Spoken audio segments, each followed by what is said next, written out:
Bang, satu hari berapa keping bang bagi tu jual bang? Kalau hari biasa lebih kurang dalam 5 atau 600 biji. Ni memang daripada awal guna kayu arang ke? Kalau nak ikut kan pada dulu kita guna kayu api. Kayu api bang Kayu api. Jadi so sekarang ni baru guna kayu arang sekarang ni baru guna kayu arang lah. Kalau kayu arang ni dia tak ada asap. Kalau kayu api dia banyak asap lah. Betul lah. Kedai ni sebenarnya dah 30 tahun. 30 tahun dah bang? Kalau nak ikut dengan dulu tahun 80-an sudah ada kedai ni. 80-an tu siapa? Kepada mak dan ayah dia. Mak ayah bang Okey, sekarang ni anak-anak yang meneruskan lah kedai. Sekarang anak-anak yang ada pula lah. Saya ni baru kat sini 2-3 minit bang, dah rasa terbakar dah bang. Abang macam mana boleh bertahan ni bang? Berapa puluh tahun dah biasa ni. Biasa sejak daripada pukul 7 pagi sampai pukul 12 tengah hari ni.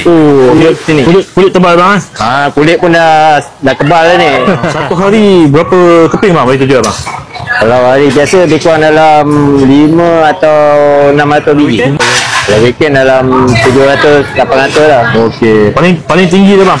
Pernah sampai berapa keping bang? Paling tinggi je. Paling tinggi boleh sampai 1000 keping. Kedai setiap hari buka ke?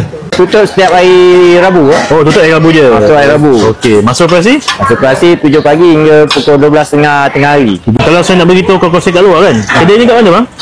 Kedai ni betul-betul sebelah tepi jalan Lebuh Raya AMJ. Ni yang belakang ni.